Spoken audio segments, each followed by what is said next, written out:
गरीब दर्जी भाभी ने 3 ननद के लिए बनाया शादी का जोड़ा। गरीब संगीता सिलाई मशीन पर बैठी कपड़े सी रही होती है, तभी उसकी तीनों ननद राधा, गौरी और नीलम वहां आती हैं। संगीता भाभी, हम तीनों कॉलेज जा रही हैं। राधा, ये लो कुछ पैसे रख लो। अरे नहीं नहीं भाभी, इसकी क्या जरूरत है। तभी संगीता की नजर तीनों ननद के पहने सूट पर जाती है जो कि पुराने हो चुके होते हैं, और वह उदास मन से कहती है, मैं जानती हूँ मैं चाहे कितनी भी कोशिश क्यों ना कर लूं, मगर माँ जी की जगह तो नहीं ले सकती। ये पैसे रख लो। शुक्रिया भाभी, अब हम चलते हैं। ननद के जाने के बाद संगीता फिर से कपड़े सीने बैठ जाती है और रोते हुए कहती है, दिन रात इतनी मेहनत से कपड़े सिलने के बाद भी मुझ गरीब दर्जी भाभी की तीनों ननद ने फटा पुराना सूट पहना था। मैं एक अच्छी भाभी नहीं बन पाई। तभी संगीता देखती है कि सिले हुए कपड़े खराब हो गए हैं। हे भगवान, ये क्या, ये ब्लाउज तो खराब हो गया। कामिनी जी ने कितने भरोसे के साथ मुझे ये ब्लाउज सिलने को दिया था। अब तो ये ठीक भी नहीं हो सकता। मैं उन्हें क्या जवाब दूंगी। ये सोचकर संगीता उदास हो जाती है। तभी अनुपमा एक महंगे से लहंगे को सिलने का कपड़ा लेकर आती है। अरे संगीता, अंदर हो क्या? जी हाँ अनुपमा जी, आइए ना। ये लो, ये मेरी बेटी का शादी का लहंगा है, इसे सी देना। 2 दिन में मेरी बेटी सिया की शादी है। अरे वाह अनुपमा जी, इस लहंगे का कपड़ा तो बहुत महंगा लगता है। हाँ, वो मखमल का कपड़ा है ना, और फिर शादियां कोई बार बार थोड़ी होती है। वैसे संगीता, तुम्हारी 3 नंद भी तो शादी के लायक हो गई। तुम कब करोगी उनकी शादियां? अनुपमा के इस बात पर संगीता उदास होकर कहती है, मैं और मोहन जी मेरी ननद के लिए रिश्ता तो ढूंढ ही रहे हैं, मगर आज के इस महंगाई के जमाने में बिना दहेज दिए अच्छे रिश्ते मिलते ही कहाँ हैं अनुपमा जी। और फिर मैं गरीब दर्जी दिन रात की मेहनत से कपड़े सीकर जो भी कमाती हूँ, उससे घर का खर्चा ही चल पाता है। मैं तुम्हारी परेशानियां समझती हूँ संगीता, मगर तुम्हारी तीनों नंद देखने में सुंदर हैं। बिना दहेज के भी रिश्ता तो लग जाएगा। कहो तो मैं ढूंढूं? जी जरूर अनुपमा जी, आपका मुझ पर बड़ा उपकार होगा। थोड़े ही दिनों में अनुपमा के बताए गए पते पर सुमित्रा अपने 3 बेटों आनंद, प्रेम और विवेक का रिश्ता लेकर आने वाली होती है। संगीता, ये लो, मुश्किल से आज एक गोदाम में राशन की बोरी ढोने का काम मिल गया था। 50 रुपए कमा पाया। मोहन जी, इतनी महंगाई में 50 रुपए से क्या होगा? क्या करूं संगीता, कोई पक्का काम मिलता ही नहीं। मेरी तरह जाने कितने गरीब बेचारे काम के लिए भूखे बैठे हैं। सुनिए, अनुपमा जी ने एक रिश्ता बताया है। वो कल राधा, गौरी और नीलम को देखने आ रहे हैं। गरीबी के चलते बेचारी गरीब भाभी रात भर जाग कर कपड़ों के कतरन जोड़ जोड़ कर अपनी तीनों ननद के लिए एक एक सूट सिल कर देती है। तीनों बहनें सुमित्रा के पैर छूकर आशीर्वाद लेती हैं और उन्हें चाय नाश्ता परोसती हैं। माँ जी, चाय। संगीता, मुझे तो तुम्हारी तीनों नंद बहुत पसंद है। ये रिश्ता तो पक्का समझो। अनुपमा जी ने मुझे तुम्हारे घर की गरीबी भरी हालतों के बारे में बताया था, इसलिए मुझे कोई दहेज नहीं चाहिए। बस हमारे बारातियों का अच्छे से स्वागत कर देना और एक जोड़े में अपनी ननद को विदा कर देना। ये सुनकर गरीब भाभी भराई आंखों से हाथ जोड़कर कहती है, बहुत बहुत शुक्रिया माँ जी। संगीता के हाथों कपड़ों के खराब होने के चलते अब कोई भी उससे कपड़े नहीं सिलवाता। वहीं मोहन को भी कोई भी मजदूरी का काम नहीं मिलता। ऐसे में देखते ही देखते शादी का दिन भी पास आ जाता है। संगीता मन हल्का करने के लिए एक फूलों के बाग में आती है, जहां वह अक्सर आया करती थी। हम गरीबों को अपनी जिंदगी में कितनी परेशानियां उठानी पड़ती हैं। काश कि गरीबों की जिंदगी इन फूलों की तरह ही खुशियों के रंगों से भरी होती। 2 दिन में मेरी तीनों ननद की शादी है और मुझ गरीब दर्जी भाभी के पास एक फूटी कौड़ी भी नहीं है। ऐसे में मैं सुमित्रा जी को दिया हुआ वादा कैसे निभा पाऊंगी? तभी अचानक संगीता की नजर बगीचे के बीच रखे एक लाल पोटली पर जाती है। जैसे ही संगीता पोटली को खोलती है, उसमें नोटों की गड्डियां भरी होती हैं। इतने सारे पैसे भला यहाँ पर कौन छोड़ गया है? उस इंसान ने ये पैसे कितने मेहनत से कमाए होंगे। मुझे यही इंतजार करना चाहिए। संगीता पोटली लेकर वहीं बैठी रहती है कि तभी उसकी आंख लग जाती है और वह सपना देखती है, जहां एक देवी उसे दर्शन देती हैं। बेटी, ये धन मेरी तरफ से तुम तोहफा समझो, क्योंकि तुम्हारी वजह से इस जंगल के बगीचे में ये जान है और ये रंग बिरंगे फूल खिले हैं, इसलिए ये पैसे तुम्हारे हैं। इसी के साथ संगीता की आंख खुल जाती है और वह पैसे लेकर घर आ जाती है। भाभी कहाँ चली गई थी आप? सुबह से आपने कुछ भी नहीं खाया है। अरे मेरी प्यारी ननद, ब्याह के घर में ऐसी भाग दौड़ी तो लगी रहती है। 2 दिन बाद तुम तीनों अपनी इस गरीब दर्जी भाभी के घर से डोली में बैठकर विदा हो जाओगी। फिर कौन खाना लेकर मेरे पीछे पीछे आएगा? अपनी गरीब दर्जी भाभी की बात सुनकर उसकी तीनों ननद का दिल भर आता है। उन पैसों से संगीता बड़े ही अच्छे तरीके से शादी का टेंट लगवाती है। उसी दिन से हल्दी मेहंदी की रस्में भी शुरू हो जाती हैं। देखिए मोहन जी, मेरी तीनों नंद आज कितनी खुश लग रही हैं। मैंने तो सपने में भी नहीं सोचा था कि उनकी शादी इतने अच्छे से कर सकूंगी। शादी के टेंट से लेकर बैंड बाजे वाले से लेकर हलवाई भी बांध लिया है। तभी अचानक से संगीता कहती है, हे भगवान, इतनी जरूरी बात मैं कैसे भूल गई। मैं अपनी तीनों नंद के लिए शादी का जोड़ा तो खरीद ही नहीं पाई और अब तो पैसे भी बहुत थोड़े बचे हैं। बचे हुए थोड़े से पैसों को लेकर ही गरीब भाभी एक लहंगे के शोरूम में आती है, जहां उसे अपनी तीनों ननद के लिए 3 लहंगे पसंद आते हैं। ये लहंगे तो बड़े ही सुंदर हैं, इसे पहनकर मेरी तीनों नंद लाखों में एक लगेंगी। सुनिए भाई साहब, ये शादी के लहंगे कितने के हैं? एक लहंगा 30,000 का है, 3 लहंगे 90,000 के होंगे। 90,000? इतने पैसे तो मेरे पास अभी नहीं है। देखिए भाई साहब, कल मेरी तीनों नंद की शादी है और मुझे ये शादी का जोड़ा खरीदना है ताकि मैं उन्हें थोड़ी खुशी दे सकूं। बड़ी उम्मीद से मैं यहाँ आई हूँ।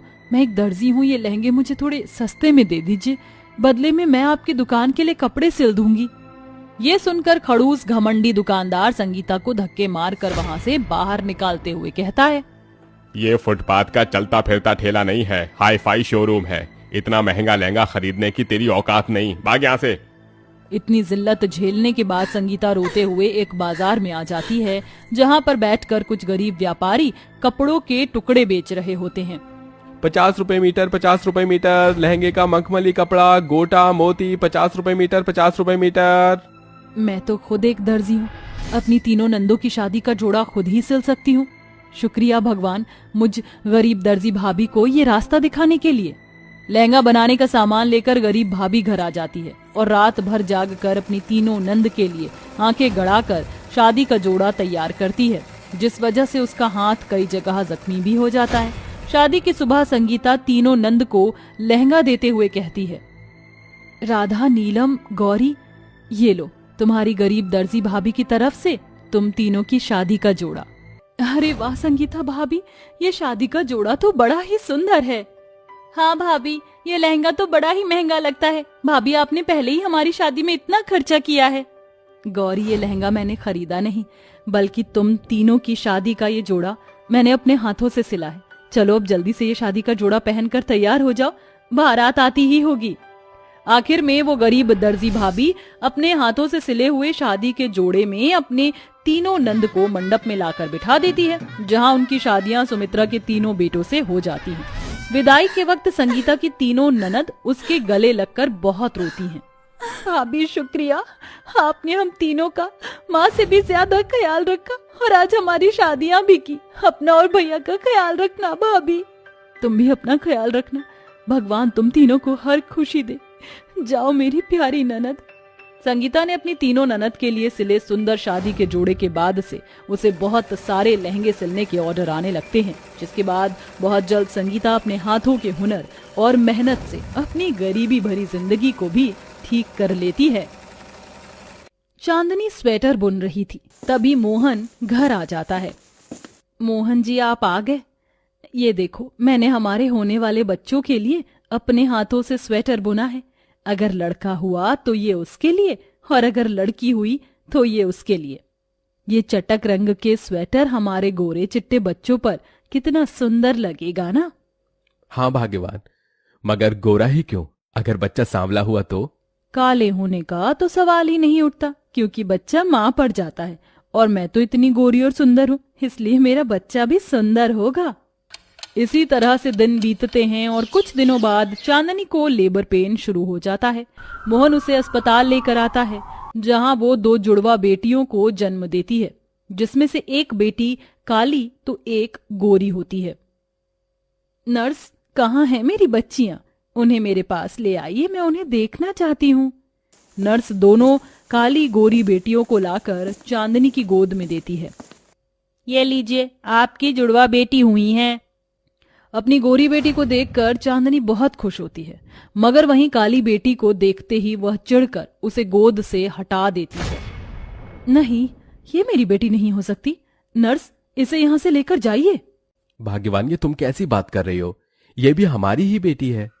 जी हाँ, आपके पति सही कह रहे हैं। आपने 2 जुड़वा बेटियों को जन्म दिया है। नहीं मानती मैं इस काली कलूटी को अपनी बच्ची। मेरी बेटी ये है, और मेरे आंखों का तारा भी।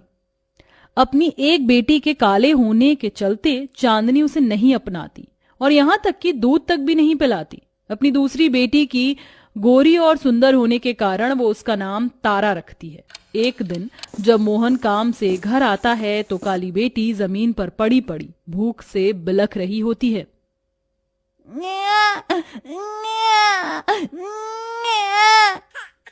अरे कैसी माँ हो तुम? यहाँ ये मासूम भूख से रोई जा रही है और तुम तारा को गोद में लिए बैठी हो। इसे थोड़ा सा दूध तो पिला दो। मैं इस काली कलूटी को अपना दूध नहीं पिलाऊंगी। अगर तुम्हें इस काली बेटी के लिए इतना ही बुरा लगता है तो इसे भी अपने साथ लेकर जाया करो, फिर वही खरीद कर पिलाते रहना इसे दूध। मोहन राधा को अपनी गोद में उठा लेता है। गुजरते समय के साथ तारा और राधा 7 साल की हो जाती हैं। देखो तो मेरी तारा बेटी इस फ्रॉक में और इस सुंदर सी चोटी में एकदम परी लग रही है। सच में माँ? हाँ मेरी लानी बेटी, सच में। अपनी माँ को अपनी गोरी बहन के साथ इतना लाड प्यार करते देखकर दूर खड़ी राधा अंदर आती है। माँ, मेरी भी चोटी बना दो, मुझे भी पाउडर लगा दो ना, ताकि मैं भी तारा के जैसे सुंदर लगूं। ये सुनकर चांदनी अपनी बेटी के काले रंग पर हंसने लगती है। क्या कहा? तू काली कलूटी मेरी तारा जितनी सुंदर कभी नहीं लगेगी। क्यों माँ, मैं तारा जितनी सुंदर क्यों नहीं लग सकती? क्योंकि मैं गोरी हूँ और तू काली कलूटी है। हाँ, चल भाग यहाँ से, काली बुंदी शक्ल सी। राधा रोते हुए कमरे में चली जाती है। इसी फर्क के साथ अब कई साल बीत जाते हैं और दोनों बहनें बड़ी हो जाती हैं। जहां गोरे और सुंदर होने के चलते तारा पूरी तरह से घमंडी हो जाती है, वहीं राधा स्वभाव से शांत होती है। अब मोहन अपनी बेटियों की शादी के लिए रिश्ते ढूंढने लगता है।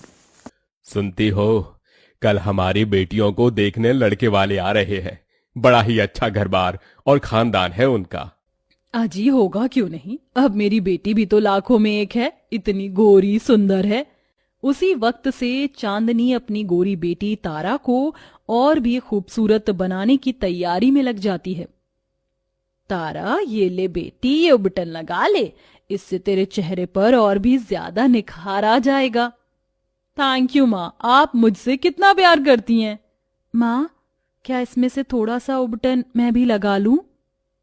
बिल्कुल नहीं, तू जाके अपने चेहरे पर गोबर लगा ले। ये हल्दी का उबटन मैंने अपनी गोरी बेटी के लिए बनाया है। माँ, ये काली कलूटी मेरे गोरे रंग से जलती है, जब देखो मेरा देखा देखी करती रहती है। अपनी माँ और बहन की जली कटी बातें सुनकर राधा अंदर ही अंदर बहुत घुटती है। अगले दिन यामिनी अपने बेटों के साथ उन्हें देखने आती है। तो कहिए यामिनी जी, आपको मेरी बेटियां कैसी लगी? मोहन भाई साहब, मुझे आपकी तारा तो पसंद है, मगर राधा नहीं। ऐसी काली लड़की को मैं तो क्या, कोई भी अपने घर की बहू नहीं बनाना चाहेगा। यामिनी जी, मेरी राधा खरा सोना है, उसके रंग पर मत जाइए। देखो भाई साहब, बात कड़वी है, मगर पैर में लगा कीचड़ कभी चंदन का टीका नहीं बन सकता, समझे ना? बस कीजिए यामिनी, हमें ये रिश्ता नहीं करना, आप जा सकती हैं। लड़के वालों के जाते ही चांदनी और तारा राधा को उसके काले रंग के लिए फिर से कोसने लगती हैं। इस कोयले खदान की वजह से आपने इतना अच्छा रिश्ता ठुकरा दिया। देखो जी, मेरी एक बात सुन लो, इस एरोटा को मैं मेरी शहजादी जैसी बेटी की शादी और उसकी खुशियों के बीच नहीं आने दूंगी। ऐसे ही समय बीतता है और दोनों की शादी कौशल्या के बेटे से हो जाती है। अब शादी की रस्में भी शुरू हो जाती हैं। तारा, राधा, देख बेटी, तुम्हारे ससुराल से तुम्हारी सास ने तुम दोनों की शगुन की हल्दी भेजी है। आज मैं तेरे लिए बहुत खुश हूं राधा, तुझे शादी की हल्दी जो लगने जा रही है। ये कहते हुए मोहन का दिल भर आता है और राधा अपने पिता के गले लग जाती है। बाबूजी। काली बहन के लिए अपने पिता से प्यार मिलता देखकर तारा चिढ़कर कहती है, जितनी खुशियां मनानी है मना ले राधा, मगर मैं तेरी हल्दी की रस्म किसी भी तरह से पूरी नहीं होने दूंगी। राधा अपनी शगुन की हल्दी को रखकर तैयार होने चली जाती है। तभी तारा उस हल्दी में ढेर सारी कीचड़ मिला देती है। अब आएगा मजा जब मेरी काली कलूटी बैंगन लूटी बहन को हल्दी की जगह कीचड़ लगेगी। फिर गाने बजाने के साथ दोनों काली गोरी बहनों की हल्दी की रस्म शुरू हो जाती है।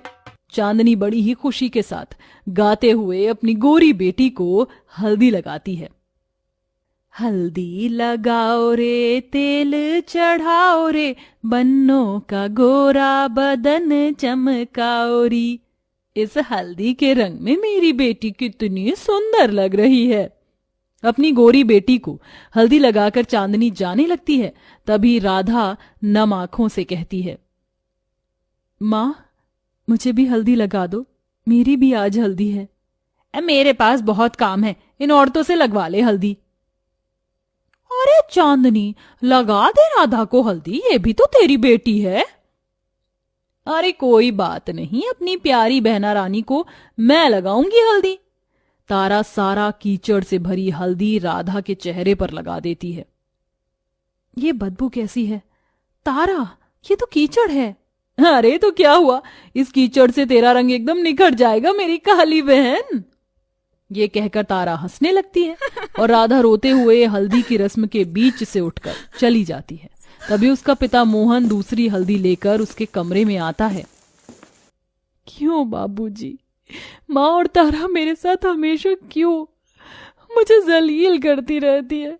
क्यों उनसे मेरी थोड़ी सी भी खुशियां देखी नहीं जाती? राधा मत रो मेरी बच्ची, तेरे बाबूजी है ना, मैं तुझे हल्दी लगाता हूँ। मोहन राधा को हल्दी लगाता है। अगले दिन जब तारा अपने कमरे में तैयार होने आती है, तभी खिड़की से आए रॉकेट बम से शादी का लहंगा जल जाता है। तारा बहुत रोती है। मेरी शादी का लहंगा जल गया, अब मैं क्या पहनूंगी? माँ, मेरे ससुराल वालों ने शादी के लिए कितना महंगा लहंगा भेजा था, मैं उन्हें क्या जवाब दूंगी? अपनी बहन को ऐसे रोता देखकर उसकी खुशी के लिए राधा उसे अपना लहंगा दे देती है। तारा रो मत, ये लो, तुम मेरी शादी का लहंगा पहन लो। मगर तुम क्या पहनोगी? मैं माँ की शादी का लहंगा पहन लूंगी, समझ लूंगी वही माँ का मेरे लिए आशीर्वाद होगा। चांदनी अपनी शादी का लहंगा राधा को दे देती है और दोनों तैयार हो जाती हैं। तभी चांदनी हाथ जोड़कर कहती है, राधा मेरी बेटी, हो सके तो अपनी माँ को माफ कर देना। माँ होकर भी मैं जिंदगी भर तुझे तेरे काले रंग के लिए कोसती रही, कभी ममता भरा हाथ तेरे सर पर भी नहीं रखा, तुझ पर अपनी ममता तक भी नहीं लुटाई, और आज गलती का एहसास भी हुआ तो तब जब तू अपनी माँ के घर आंगन को छोड़कर जा रही है। राधा, मुझे भी माफ कर देना, मैंने ही तुम्हारी हल्दी की रस्म बिगाड़ने के लिए उसमें कीचड़ मिलाया था, मगर तुमने तो मेरी खुशी के लिए एक पल में अपनी शादी का लहंगा भी मुझे दे दिया। तारा, तुम मेरी बहन हो और मैं तुम्हें हमेशा दिल से खुश देखना चाहती हूँ। और माँ, आज मैं आपके घर से जा रही हूँ, बस अपनी इस बदनसीब काली बेटी के सर पर हाथ रखकर आशीर्वाद दे देना और खुशी खुशी मेरी विदाई कर देना। ये सुनकर चांदनी अपनी काली बेटी को सीने से लगाकर बहुत रोती है। इसके बाद राधा और तारा की शादी हो जाती है और मोहन और चांदनी उन्हें आंसू भरी आंखों से आशीर्वाद देकर विदा कर देते हैं।